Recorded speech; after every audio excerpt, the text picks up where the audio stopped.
بصورة قاف القرآن.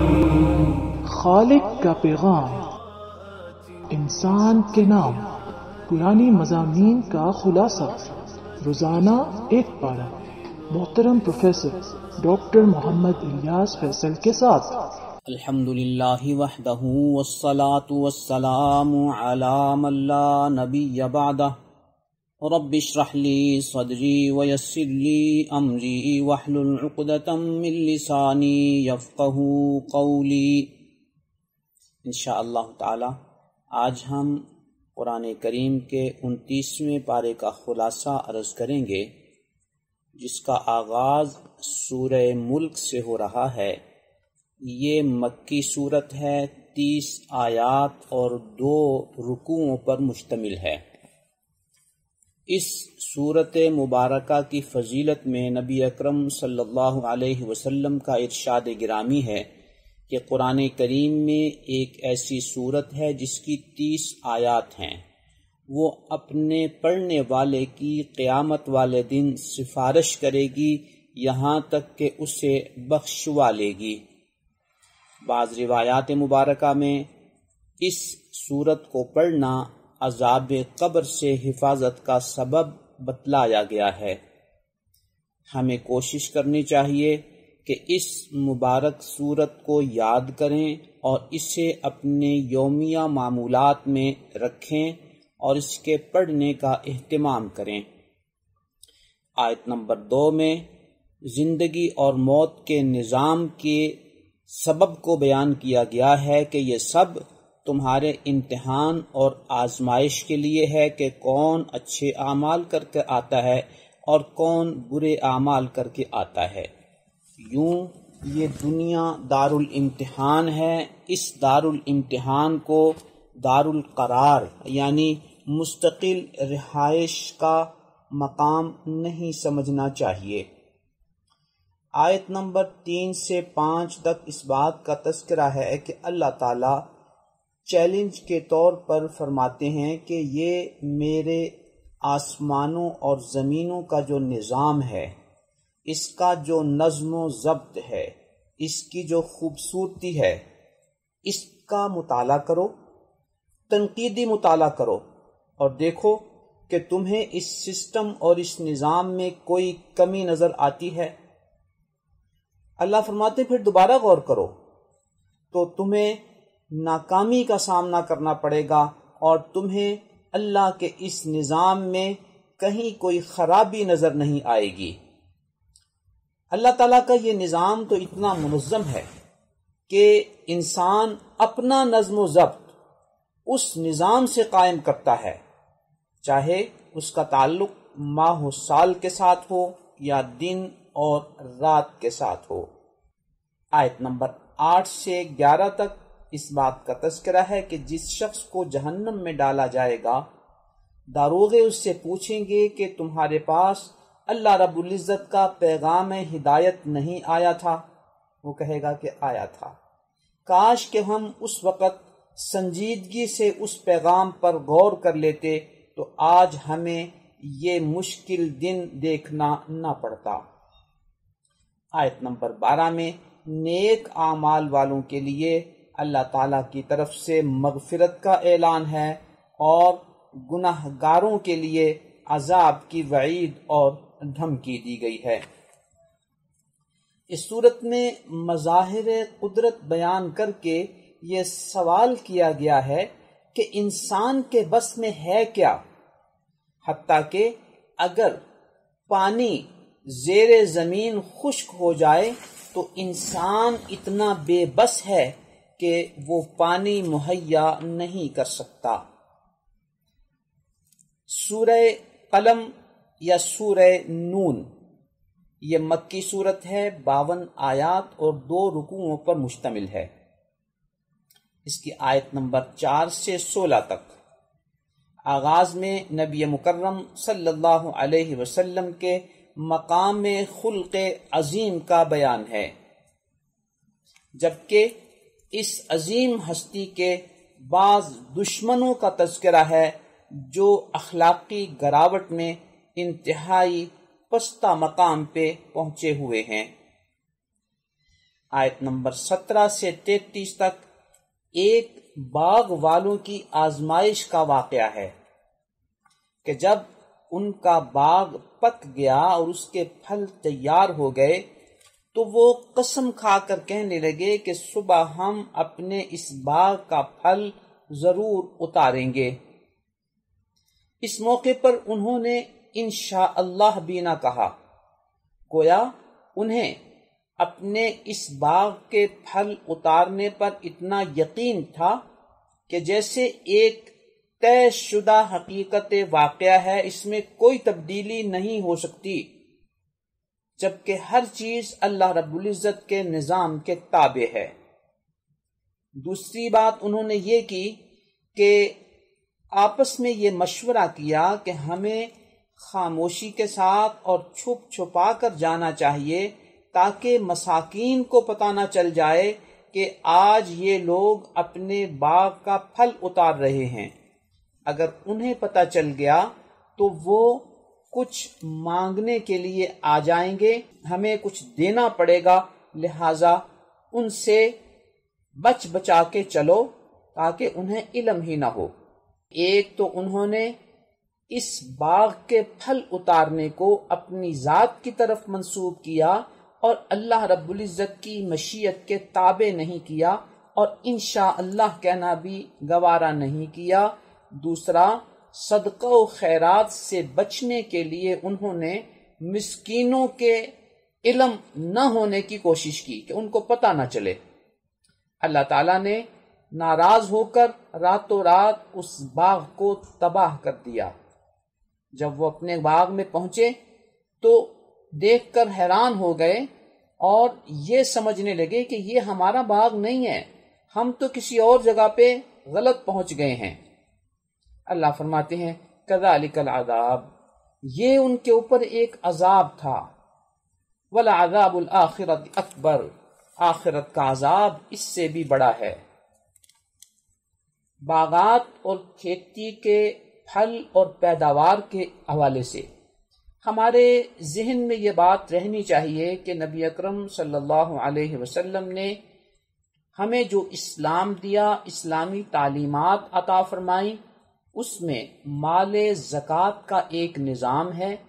اسی طرح زمین کی پیداوار پر عشر مقرر کیا گیا ہے کہ بارانی زمین میں کل پیداوار کا 10واں حصہ اللہ کے رستے میں خرچ کرنا ضروری ہے، اور اگر اس زمین کو نہری پانی دیا جاتا ہو یا ٹیوب ویل کا پانی دیا جاتا ہو یا قیمتاً خرید کر پانی دیا جاتا ہو اور کچھ حصہ بارانی بھی ہو، یعنی کچھ وقت اسے بارشوں کا پانی بھی ملتا ہو، تو ایسی شکل میں اسے کل پیداوار کا 20واں حصہ ادا کرنا ہوگا، یعنی کل پیداوار کا 5% اور 5% اس کو اللہ کی راہ میں خرچ کرنا ہے۔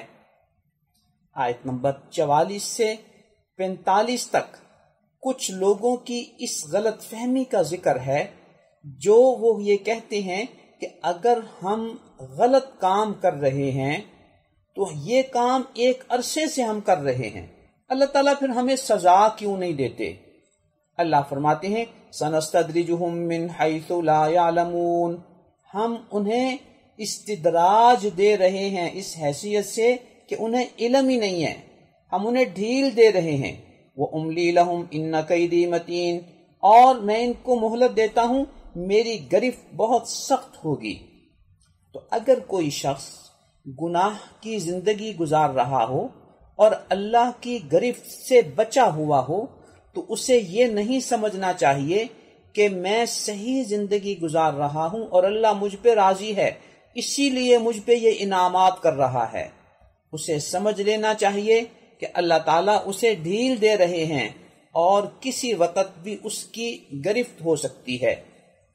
شاعر کہتا ہے نہ جا اس کے تحمل پر کہ بے ڈھب ہے گرفت اس کی، نہ جا اس کے تحمل پر کہ بے ڈھب ہے گرفت اس کی، یعنی اچانک ہوگی، ڈر اس کی دیر گیری سے کہ سخت ہے انتقام اس کا۔ اللہ تعالی ہمیں ایسی کیفیت سے محفوظ رکھے۔ سورہ حاقہ مکی صورت ہے، 52 آیات اور 2 رکوعوں پر مشتمل ہے۔ اس صورت میں قیامت کی سختیوں کا ذکر ہے اور انسان کو متوجہ کیا گیا ہے کہ ذرا سابقہ اقوام کی تاریخ پر غور تو کرو کہ قوم سمود، قوم عاد، فرعون اور اس کا لشکر اور قوم نوح کی نافرمانیوں کی وجہ سے ان کا کیا عبرت ناک انجام ہوا کہ کوئی تند و تیز ہوا سے ہلاک ہوا اور کوئی پانی میں ڈوب کر تباہ ہو گیا۔ اگر تم بھی اللہ کی نافرمانی کرو گے تو کسی انفرادی یا اجتماعی عذاب میں مبتلا کیا جا سکتا ہے۔ آیت 19 سے 29 تک اس بات کا تذکرہ ہے کہ کچھ خوش نصیبوں کو اللہ تعالیٰ قیامت کے دن دائیں ہاتھ میں نامہ اعمال دیں گے۔ یہ لوگ اتنے خوش ہوں گے کہ اپنے نامہ اعمال لوگوں کو دکھائیں گے اور کہیں گے ہاں اقرؤ کتابیہ، یہ لو، یہ دیکھو میرا نامہ اعمال پڑھو۔ اللہ تعالیٰ ایسے لوگوں کے بارے میں فرماتے ہیں کہ فی جنت عالیہ، ان کو اعلیٰ درجے کی جنتیں ملیں گی، جبکہ دوسرا طبقہ جن کو ان کا نامہ اعمال بائیں ہاتھ میں دیا جائے گا ان کے بارے میں ارشاد ہے وَأَمَّا مَنْ أُوتِيَ كِتَابَهُ بِشِمَالِهِ، جس شخص کو نامہ اعمال بائیں ہاتھ میں دیا جائے گا فَيَقُولُ يَا لَيْتَنِي لَمْ أُوتَ كِتَابِيَهْ، وہ کہے گا کاش کہ مجھے یہ نامہ اعمال نہ ہی دیا جاتا۔ مَا أَغْنَى عَنِّي مَالِيَهْ، میرے مال نے بھی آج مجھے کوئی فائدہ نہیں پہنچایا۔ ہلک عنی سلطانیہ، وہ جو دبدبہ اور حکومت تھی وہ بھی آج ختم ہو گئی، وہ میرے پاس نہیں ہے۔ اللہ فرماتے ہیں کہ ان کی یہ چیخ و پکار آج کسی کام نہیں آئے گی۔ اللہ کا ارشاد ہوگا خذوہ فغلوہ ثم الجحیم صلوہ، ایسے لوگوں کو پکڑو جن کو نامہ اعمال بائیں ہاتھ میں دیا گیا ہے، ان کو بیڑیاں پہناؤ اور ان کو جہنم میں پھینک دو۔ ان کے بہت سے گناہ تھے، بڑا گناہ یہ تھا انہ کان لا یؤمن باللہ العظیم، کہ وہ اللہ رب العزت کے احکامات پر عمل نہیں کرتا تھا، ان پہ کما حقہ ایمان نہیں لاتا تھا، ولا یحض علی طعام المسکین، اور غریبوں کو کھانا بھی نہیں کھلاتا تھا، نہ ہی لوگوں کو اس کی ترغیب دیتا تھا۔ سورہ معارج مکی ہے، 54 آیات اور 2 رکوعوں پر مشتمل ہے۔ اس میں قیامت کی سختیوں کا ذکر ہے اور اس بات کا بیان ہے کہ قیامت کے دن مجرمین کے لیے نہ ان کی اولاد کام دے گی، نہ ان کی بیوی، نہ بھائی، نہ ان کے اپنے گھرانے کے لوگ، حتیٰ کہ جو کچھ زمین میں ہے وہ سب کچھ اگر وہ اللہ کو فدیہ دے کر اپنے آپ کو عذاب سے بچانا چاہیں تو اللہ فرماتے ہیں کلا، آج ایسا نہیں ہو سکے گا۔ آگے جنت میں جانے والے، فلاح پانے والے اور کامیاب لوگوں کی 9 صفات کا ذکر ہے۔ پہلی صفت یہ ہے کہ وہ نماز قائم کرتے ہیں، دوسری صفت یہ ہے کہ اپنے مال کے حقوق ادا کرتے ہیں، تیسری صفت یہ ہے کہ قیامت کے دن کو اپنے عقیدے اور عمل کے اعتبار سے تسلیم کرتے ہیں، ان کا ایمان ہے کہ قیامت قائم ہوگی اور عملاً بھی وہ اس کے لیے تیاری کرتے ہیں۔ چوتھی صفت ان کی یہ تھی کہ وہ اللہ کے عذاب سے ڈرتے تھے اور اللہ کے عذاب سے ڈر کر برے کاموں سے بچا کرتے تھے۔ پانچویں صفت یہ ہے کہ اپنی شرمگاہوں کی حفاظت کرنے والے تھے، فحش کاموں سے بچتے تھے۔ چھٹی صفت یہ ہے کہ امانت کی پاسداری کرتے تھے۔ ساتویں صفت یہ ہے کہ عہد و پیمان کو نبھاتے تھے۔ آٹھویں صفت یہ ہے کہ گواہیوں پر قائم رہنے والے تھے۔ آج گواہی دے کر کل اس سے مکرتے نہیں تھے، سچی گواہی دیتے تھے اور پھر سچی گواہی پر قائم رہتے تھے۔ 9ویں صفت دوبارہ بیان کی گئی اس کی اہمیت کے پیش نظر کہ نمازوں کی حفاظت کرنے والے تھے۔ یہ وہ لوگ ہیں جن کو اللہ تعالی قیامت کے دن اپنی جنت میں کامیابیوں کے ساتھ، خوشیوں کے ساتھ، بخشش کے ساتھ، انعامات سے سرفراز فرمائیں گے۔ یہ صورتحال ہم سب کے لیے لمحہ فکریہ ہے کہ یہ جنتیوں کے اوصاف ہم میں کس حد تک موجود ہیں، مکمل یا بعض۔ اگر مکمل ہیں تو اس پہ اللہ کا شکر ادا کرنا چاہیے اور اللہ سے استقامت کی دعا مانگنی چاہیے، اور اگر کچھ اوصاف ایسے ہیں جو ہماری عملی زندگی میں نہیں ہیں تو انہیں اپنی عملی زندگی میں لانے کی کوشش کرنی چاہیے۔ سورہ نوح مکی ہے، 28 آیات اور 2 رکوعوں پر مشتمل ہے۔ اس میں اس بات کا تذکرہ ہے کہ جب انسان کوئی داعی، نبی ہو یا غیر نبی ہو، لوگوں کو اللہ کے دین کی طرف بلاتا ہے تو اسے اپنی دعوت میں استقامت کا پہلو پیش نظر رکھنا چاہیے کہ مسلسل لوگوں کو اللہ کے دین کی طرف بلاتا رہے۔ 1 2 3 4 دفعہ بلا کر یہ نہ سمجھے کہ میں نے اپنا پیغام ان تک پہنچا دیا، وہ تسلیم نہیں کر رہے تو میں کیا کروں؟ نہیں، انہیں مسلسل دعوت فکر دینی ہے اور ان کے لیے دعائیں کرنی ہیں۔ نبی اکرم صلی اللہ علیہ وسلم جب تک مکہ مکرمہ میں رہے، اپنی 13 سالہ زندگی میں بڑے سے بڑے دشمن کو مسلسل دین کی دعوت دیتے رہے۔ جن کے مقدر میں اللہ نے دین رکھا ہوا تھا انہوں نے قبول کر لیا، اور جن کے مقدر میں نہیں تھا انہوں نے قبول نہیں کیا، لیکن دعوت کا تسلسل جاری رہا۔ سورہ عنکبوت کی آیت نمبر 14 میں حضرت نوح علیہ السلام کی بابت اسی استقامت کا یوں تذکرہ ہے، وَلَقَدْ أَرْسَلْنَا نُوحًا إِلَىٰ قَوْمِهِ، ہم نے نوح علیہ السلام کو ان کی قوم کی طرف بھیجا، فَلَبِثَ فِيهِمْ أَلْفَ سَنَةٍ إِلَّا 50 عَامًا، وہ 950 سال تک انہیں اللہ کے دین کی طرف بلاتے رہے اور ان کو اللہ کے دین کی دعوت دیتے رہے۔ تو یوں جس نبی نے اپنی امت کو 950 سال تک مسلسل تبلیغ کی، تو ان کے مقابلے میں ہم کیا ہیں کہ ہم 2-4 دفعہ کسی کو دین کی طرف بلا کر یا 2-4 دن کسی کو دین کی دعوت دے کر خاموش ہو کر بیٹھ جائیں کہ وہ تو دین کی بات نہیں مانتا۔ ہمیں بھی استقامت کے ساتھ لوگوں کو اللہ کے دین کی طرف بلانا ہے۔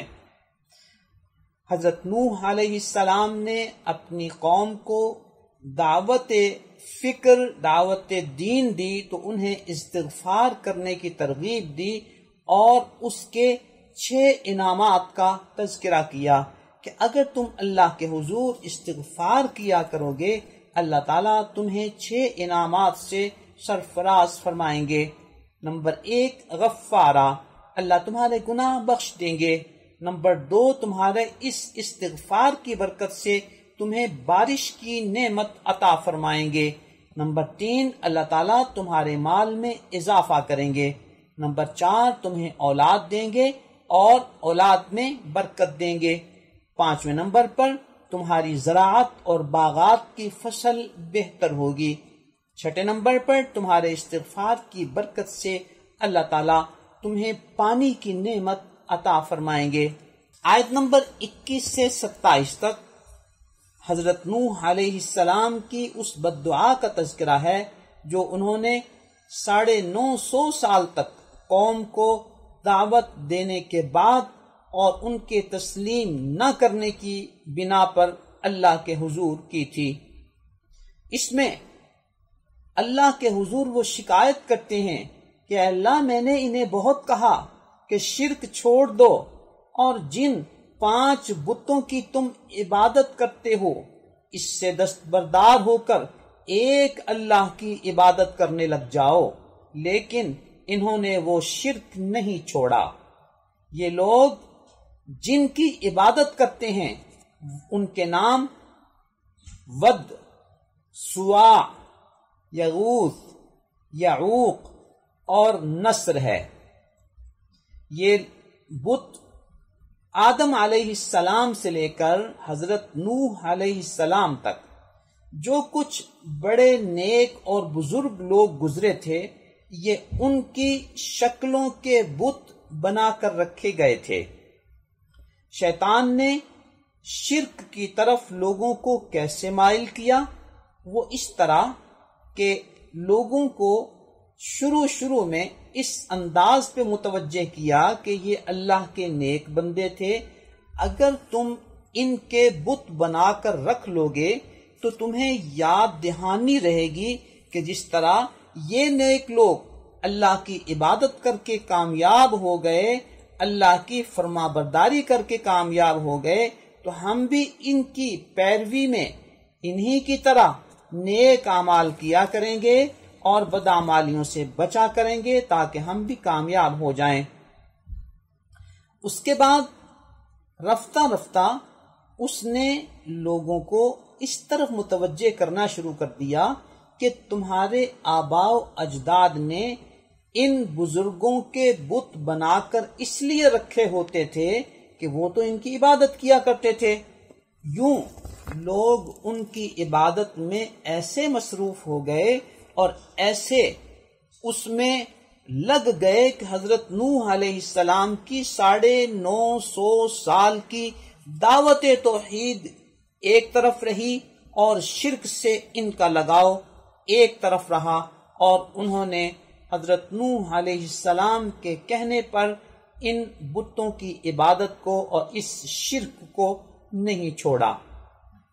آج بھی اگر ہم اپنے گرد و پیش پہ غور کریں تو ہم نے بھی اپنے ہر شہر اور قصبے میں کچھ قبریں، کچھ مزار اور کچھ دربار بنا رکھے ہیں جن پہ سالانہ یا ماہانہ میلے منعقد ہوتے ہیں، اور بہت سے لوگ وہاں جا کر ان قبروں پہ سجدے کرتے ہیں اور ان بزرگوں کے نام کی منتیں مانتے ہیں اور وہاں غیر اللہ کی عبادت کر کے شرک کے مرتکب ہوتے ہیں، جبکہ نبی اکرم صلی اللہ علیہ وسلم نے قبروں کی عبادت کرنے والوں پر لعنت کرتے ہوئے ارشاد فرمایا، لعن اللہ الیہود والنصارى، اللہ تعالیٰ کی لعنت ہو یہودیوں اور نصرانیوں پر، اتخذوا قبور انبیائہم مساجدا،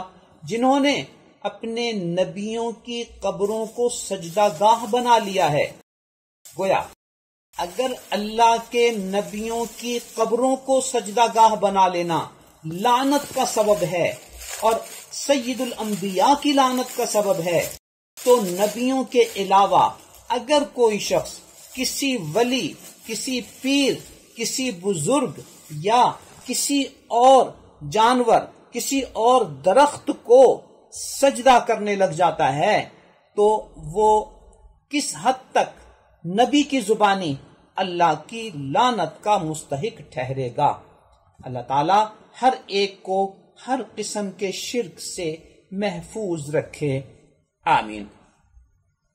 آیت نمبر 28 میں حضرت نوح علیہ السلام کی دعاؤں کے تذکرے میں اپنے لیے بخشش کی دعا ہے، اپنے والدین کے لیے بخشش کی دعا ہے، اور ان لوگوں کے لیے بخشش کی دعا ہے جنہوں نے حضرت نوح علیہ السلام کی دعوت کو قبول کیا۔ سورہ جن مکی ہے، 28 آیات اور 2 رکوعوں پر مشتمل ہے۔ سورہ زاریات کی ایک آیت میں اللہ تعالیٰ نے ارشاد فرمایا، وَمَا خَلَقْتُ الْجِنَّ وَالْإِنسَ إِلَّا لِيَعْبُدُونَ، میں نے جن اور انسان کو اپنی عبادت کے لیے پیدا کیا ہے۔ یوں نبی مکرم صلی اللہ علیہ وسلم جہاں بنو آدم کے لیے نبی بنا کر بھیجے گئے تھے، اسی طرح جنات کے لیے بھی نبی بنا کر بھیجے گئے تھے۔ نبی مکرم صلی اللہ علیہ وسلم جب طائف سے واپس مکہ مکرمہ آ رہے تھے تو مکہ مکرمہ سے 20 کلومیٹر کے فاصلے پر ایک مقام نخلا ہے۔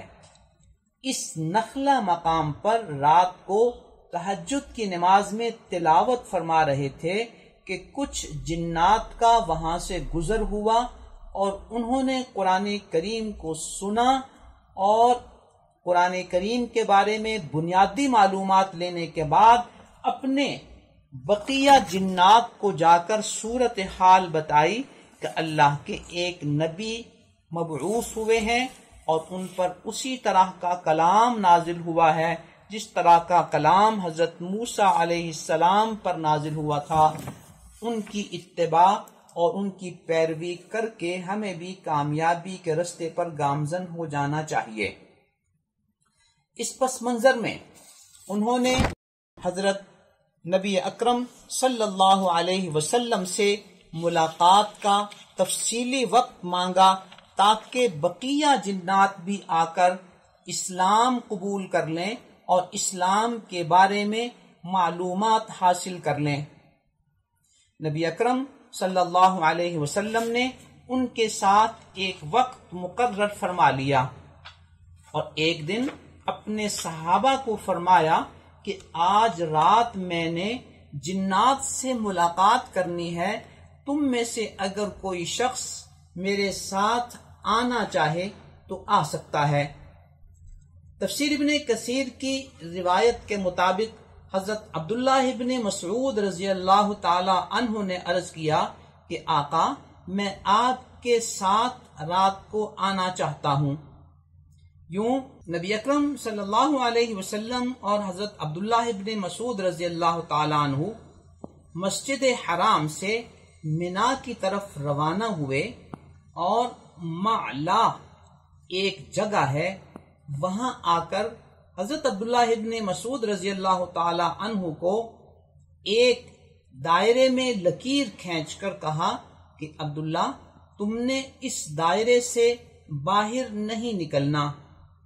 اس کے بعد نبی اکرم صلی اللہ علیہ وسلم نے جنات کے ساتھ ملاقات کی۔ حضرت عبداللہ بن مسعود فرماتے ہیں کہ جب آپ صلی اللہ علیہ وسلم مجھے یہاں بٹھا کر پہاڑ کے دامن میں بڑھے تو میں نے قرآن کریم تلاوت کرنے کی آواز سنی۔ نبی اکرم صلی اللہ علیہ وسلم قرآن کریم کی تلاوت فرما رہے ہیں۔ عبداللہ بن مسعود کہتے ہیں کہ جنات جھنڈ کے جھنڈ آ کر نبی اکرم صلی اللہ علیہ وسلم کے ارد گرد جمع ہونے لگ گئے تا آنکھیں نبی اکرم صلی اللہ علیہ وسلم میری نظر سے بھی اوجھل ہو گئے۔ وہ اتنا بڑا مجمع لگ گیا جنات کا کہ آپ صلی اللہ علیہ وسلم کی آواز بھی مجھ تک پہنچنا بند ہو گئی۔ آپ کے پاس کچھ عرصہ کچھ وقت ان جنات نے گزارا اور پھر وہ واپس جانے لگے اور یوں محسوس ہو رہا تھا کہ وہ بدلیوں کی شکل میں اڑتے ہوئے جا رہے ہیں۔ یوں جنات کی ایک جماعت نبی اکرم صلی اللہ علیہ وسلم کے پاس مسلسل بیٹھی رہی اور فجر تک آپ صلی اللہ علیہ وسلم ان کے پاس بیٹھے رہے اور دین کی تفصیلی معلومات انہیں مہیا کرتے رہے۔ فجر کے وقت آپ صلی اللہ علیہ وسلم واپس تشریف لائے اور فرمایا کہ میں نے انہیں غذا کے طور پر ہڈی اور گوبر دیے ہیں، لہذا تم لوگ ہڈی اور گوبر سے استنجا نہ کیا کرو۔ ایک دوسری روایت میں حضرت عبداللہ بن مسعود رضی اللہ تعالیٰ عنہ فرماتے ہیں کہ جنات کے ساتھ ملاقات والی اس رات میں نبی اکرم صلی اللہ علیہ وسلم نے مقام معلا یعنی مقام حجون پہنچ کر میرے لیے جو خط کھینچا تھا، جو دائرہ کھینچا تھا، اور اس کے بعد آپ صلی اللہ علیہ وسلم پہاڑ کی طرف تشریف لے گئے تھے تو جنات آنے لگ گئے، اور ایک جن سردار نے کہا کہ میں آپ کو ان جنات کی شر سے محفوظ رکھوں، آپ کو بچاؤں۔ آپ صلی اللہ علیہ وسلم نے ارشاد فرمایا انی لن یجیرنی من اللہ احد، سورہ جن کی آیت نمبر 22، کہ اللہ تعالی مجھے پناہ دیں گے اور اللہ کے علاوہ اور کوئی مجھے پناہ نہیں دے سکتا۔ یوں اس رات میں جنات نے اسلام قبول کیا اور اسلام کے بارے میں تفصیلی معلومات حاصل کی اور پھر واپس تشریف لے گئے۔ اس مقام پر آج بھی ایک مسجد بنی ہوئی ہے جس کا نام مسجد جن ہے، یہ اس واقعے کی یادگار ہے۔ اس سورت کی آیت نمبر 18 میں اللہ رب العزت نے توحید کے حوالے سے ایک اصول اور ضابطہ بیان فرمایا، وَأَنَّ الْمَسَاجِدَ لِلَّهِ فَلَا تَدْعُوا مَعَ اللَّهِ أَحَدًا، مساجد اللہ کے لیے ہیں، ان میں غیر اللہ کی عبادت نہ کیا کرو، اللہ کے ساتھ کسی اور کو شریک نہ کیا کرو۔ آیت نمبر 26 اور 27 میں اللہ رب العزت کے علم غیب کا تذکرہ ہے، اور اس بات کا تذکرہ ہے کہ اللہ تعالیٰ یہ علم غیب اپنے رسولوں میں سے جس کو جتنا دینا چاہتے ہیں عطا فرما دیتے ہیں۔ عالم الغیب فلا یظہر علی غیبہ احدا، عالم الغیب تو اللہ ہی ہے، وہ اپنے غیب پر کسی کو مطلع نہیں کرتا، الا من ارتضی من رسول، ہاں اپنے رسولوں میں سے جس کو اس کے آگے کے معاملات اور اس کے پیچھے کے معاملات کے حوالے سے جتنا مطلع کرنا چاہے اتنا مطلع کر دیتا ہے۔ یوں اللہ رب العزت کا علم ذاتی ہے، انبیاء کا علم عطائی ہے۔ اللہ کا علم لامحدود ہے، انبیاء کا علم محدود ہے، کیونکہ وہ مخلوق کا علم ہے، اور ان انبیاء میں سب سے زیادہ علم اللہ رب العزت نے سید الانبیاء حضرت محمد الرسول اللہ صلی اللہ علیہ وسلم کو عطا فرمایا ہے۔ لیکن خالق خالق ہے، مخلوق مخلوق ہے، خالق کا علم خالق کی سطح کا ہے اور مخلوق کا علم مخلوق کی سطح پہ ہے، گو کہ سب سے زیادہ علم مخلوق میں نبی اکرم صلی اللہ علیہ وسلم کا ہے۔ سورہ مزمل مکی ہے، 20 آیات اور 2 رکوعوں پر مشتمل ہے۔ اس سورت میں یہ اصول بیان کیا گیا ہے کہ اللہ کے دین کی طرف بلانے والے داعی کی اصل طاقت تعلق مع اللہ ہے، اسے اللہ کے ساتھ اپنا تعلق جوڑ کے رکھنا چاہیے، اور اپنے مدعوین کو یعنی جن کو وہ دعوت دے رہا ہے ان کے لیے اللہ سے ہدایت کا طلبگار رہنا چاہیے۔ ہدایت اللہ کے پاس ہے، اللہ کے علاوہ اور کسی کو کوئی شخص ہدایت پر لا نہیں سکتا، ہدایت کا رستہ دکھا سکتا ہے۔ سورہ قصص کی آیت نمبر 56 میں ہے، اِنَّكَ لَا تَهْدِي مَنْ أَحْبَبْتَ، آپ جس کو چاہیں ہدایت پر لا نہیں سکتے، وَلَٰكِنَّ اللَّهَ يَهْدِي مَن يَشَاءُ، لیکن اللہ ہی جس کو چاہتے ہیں ہدایت عطا فرماتے ہیں۔ اس سورت میں مختلف دعائیں کرنے کی ترغیب ہے، اور خاص طور پر رات کی عبادت کی ترغیب دی گئی ہے، اور رات کو دعاؤں کے اہتمام کی ترغیب دی گئی ہے، تہجد کے اہتمام کی ترغیب دی گئی ہے۔ دوسرے نمبر پر داعی کو یہ ترغیب دی گئی ہے کہ لوگوں کی کڑوی کسیلی باتوں پر صبر کیا جانا چاہیے۔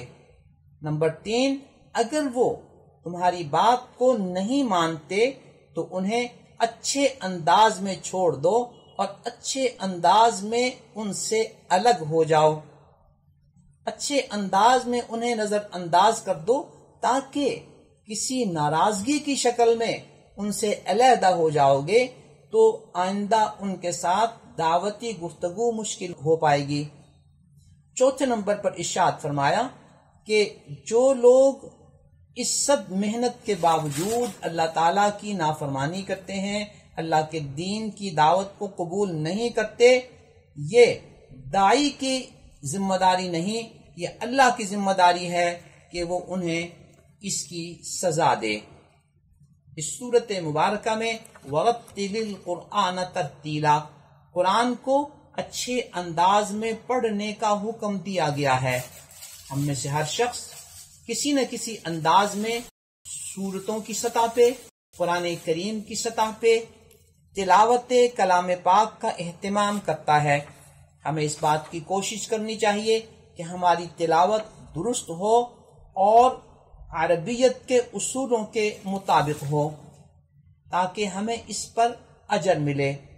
اگر ہماری تلاوت غلط ہوگی تو اس پہ گناہ ہوگا، لہذا ہمیں اپنی تلاوت کی درستگی کا اہتمام کرنا چاہیے۔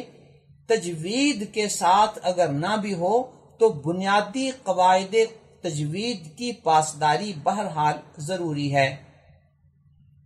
ہر حرف کو اس کے صحیح مخرج سے نکالا جائے، تا اور طا کا فرق رکھا جائے، ثا اور سین کا فرق رکھا جائے، لال اور زا کا فرق رکھا جائے، زا اور ضا کا فرق رکھا جائے، ان حروف کو ان کے صحیح مخرج سے نکالا جائے، اور جن حروف کو موٹا پڑھنا ہے، جہاں غنہ کرنا ہے، ان سب اصولوں کا ہمیں علم ہونا چاہیے تاکہ ہم صحیح طور پر قرآن کریم کی تلاوت کر سکیں اور پھر اللہ راضی ہو کر ہمیں اس پر اجر عطا فرمائے۔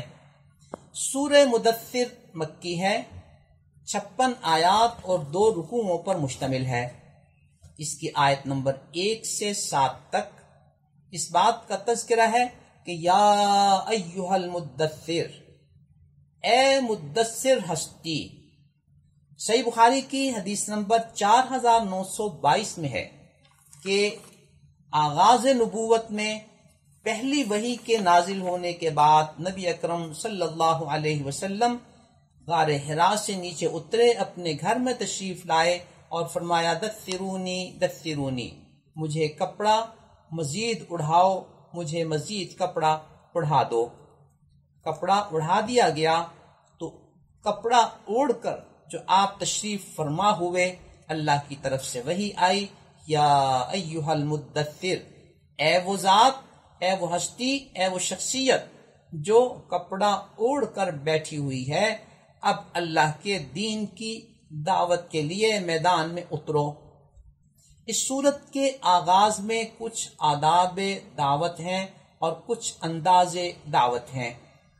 آیت نمبر 8 میں ان لوگوں کا تذکرہ ہے جو اللہ کے دین کی دعوت کو قبول نہیں کرتے اور ان کی سزا کا بیان ہے، خصوصاً وہ لوگ جن پر اللہ تعالیٰ کے انعامات ہیں اور ان انعامات کی وجہ سے اللہ کی فرما برداری کی بجائے وہ اللہ کی نافرمانی کے مرتکب ہوتے ہیں۔ آیت نمبر 8 کے بعد سے ان چیزوں کا تذکرہ ہے۔ آیت نمبر 40 سے اللہ تعالیٰ نے اہل جنت کے ایک سوال کا ذکر کیا ہے اور اس کے بعد کی آیات میں اس سوال کے جواب کا تذکرہ ہے کہ اہل جنت سوال کریں گے کہ اے اہل جہنم، تمہیں جہنم میں کن اسباب کی وجہ سے ڈالا گیا؟ تو وہ جو بنیادی 4 چیزیں بتائیں گے وہ یہ ہیں۔ نمبر 1، ہم نمازوں کا اہتمام نہیں کرتے تھے، وہ اہل جہنم کہیں گے۔ دوسرے نمبر پہ ہم مسکینوں کو کھانا نہیں کھلاتے تھے۔ تیسرے نمبر پہ کہیں گے ہم علم کے بغیر دینی باتوں پر تبصرے کرتے رہتے تھے۔ چوتھے نمبر پہ کہیں گے اس روز جزا کو، روز محشر کو ہم جھٹلاتے تھے۔ نہ تو اس کا عقیدہ رکھتے تھے اور نہ ہی عملاً اس کا اہتمام کرتے تھے کہ اس روز جزا کے لیے ہم اللہ کے پیغام کو تسلیم کر لیں، اللہ کی ہدایت کو قبول کر لیں، تاکہ اس دن کے لیے ہم تیار ہو کر اللہ کے دربار میں حاضر ہوں۔ یعنی عقیدتاً بھی تسلیم نہیں کیا، عملاً بھی تسلیم نہیں کیا، لیکن آج ہمیں یقین ہو گیا کہ یہ وعدہ سچا تھا اور وہ دن آ پہنچا۔ اہل جہنم نے جن 4 چیزوں کا ذکر کیا ہے اس کی روشنی میں ہم میں سے ہر شخص کو اپنا اپنا احتساب کرنا چاہیے کہ وہ کہاں کھڑا ہے۔ اللہ تعالی ہمیں ان نیک اعمال پہ عمل کرنے کی توفیق عطا فرمائے اور ان میں کسی قسم کی سستی سے، کاہلی سے اللہ ہمیں بچائیں۔ سورہ قیامہ مکی ہے، 40 آیات اور 2 رکوعوں پر مشتمل ہے۔ قدیم و جدید بے دین لوگوں کی ایک غلط فہمی رہی ہے کہ کیا مرنے کے بعد اللہ تعالیٰ پھر سے ہماری ان ہڈیوں کو جمع کر کے ہمیں زندہ کرے گا، اور کیسے کرے گا؟ اللہ فرماتے ہیں بلا، ایسا ہوگا، قادرین علی ان نسوی بنانا، ہم اس بات پر قادر ہیں کہ تمہاری انگلیوں تک کو اسی طرح بنائیں جس طرح وہ دنیا میں تھیں۔ انگلیوں کے نشانات جو ہر شخص کے ایک دوسرے سے مختلف ہوتے ہیں وہ سب اللہ کے علم میں ہیں، اور کھرب ہا انسان جو حضرت آدم علیہ السلام کی اولاد میں آئے ان سب کے نشان ایک دوسرے سے مختلف، اور جب اللہ ان کو پیدا کریں گے تو ان انگلیوں کو اسی طرح بنائیں گے جس طرح وہ دنیا میں تھیں، اور ان کے نشانات اسی طرح ہوں گے جس طرح وہ دنیا میں تھے۔ آج کا یہ انسان اپنے قد سے بڑی بڑی باتیں بناتا ہے۔ اللہ فرماتے ہیں جب اس کی آنکھ قیامت کا منظر دیکھ کر چندھیا جائے گی، جب چاند بے نور ہو جائے گا، جب سورج اور چاند ایک ہو جائیں گے، اس وقت انسان حیران ہو کر پوچھے گا اب میں بھاگ کر جاؤں تو کہاں جاؤں؟ جواب ملے گا اب ہر حال میں تمہیں اپنے رب کے دربار میں حاضر ہونا ہے، جہاں تمہیں تمہارے اعمال سے باخبر کیا جائے گا۔ باخبر تو کیا جائے گا، لیکن ہر انسان خود ہی اپنی ساری ذاتی کیفیات کا علم رکھتا ہے، چاہے وہ ظاہری طور پر ادھر ادھر کے بہانے تراشے اور عذر معذرت کرے، لیکن اسے سب پتا ہے کہ اس نے دنیا میں کیا کیا تھا۔ آگے اللہ فرماتے ہیں کہ اس دن نیک لوگوں کے چہرے تر و تازہ ہوں گے اور گنہگاروں کے چہرے اداس ہوں گے۔ سورت کے آخر میں پھر اسی غلط فہمی کا ازالہ کیا گیا اور بتایا گیا کہ جو ذات، جو ہستی انسان کو منی کے ایک قطرے سے پیدا کر سکتی ہے وہ اسے دوبارہ زندہ بھی کر سکتی ہے۔ سورہ دہر مکی ہے، 31 آیات اور 2 رکوعوں پر مشتمل ہے۔ دہر زمانے کو کہتے ہیں۔ اس صورت میں انسان کو ایک نئے انداز میں دعوت فکر دی جا رہی ہے۔ هل اتى على الانسان حين من الدهر لم يكن شيئا مذكورا، کیا انسان پر ایک وقت ایسا نہیں گزرا کہ جب وہ موجود نہیں تھا، لیکن جب اللہ نے اس کو پیدا کیا تو اس کو پیدا کرنے کا مقصد آزمانا ہے کہ وہ شکر گزار بن کر اللہ کو راضی کرتا ہے یا ناشکرہ بن کر اور کفر کا ارتکاب کر کے اللہ کو ناراض کرتا ہے۔ اس آزمائش کے لیے انسان کو پیدا کیا گیا ہے۔ آگے اللہ تعالیٰ نے شکر گزار بندوں کے لیے، ایمان لانے والوں کے لیے، فرما برداروں کے لیے جنت کے تفصیلی انعامات کا تذکرہ کیا ہے، جنہیں جنت میں کافوری مشروب ملیں گے، چشموں کا پانی ہوگا، جنت اور ریشم ملے گا، تخت اور تکیے ہوں گے، نہ وہاں گرمی ہوگی نہ سخت سردی، سایہ ہوگا، پھل قریب ہوں گے، چاندی اور شیشے کے برتن ہوں گے، ادرک کے ذائقے والا مشروب ہوگا، سلسبیل چشمہ ہوگا، 9 عمر خدمت گزار ہوں گے، سندس کا لباس ہوگا، چاندی کے کنگن اور پاکیزہ شراب ملے گی۔ اللہ تعالی ہمیں ان انعامات سے سرفراز فرمائے اور ہمیں ان انعامات والے عمل کرنے کی توفیق عطا فرمائے، آمین۔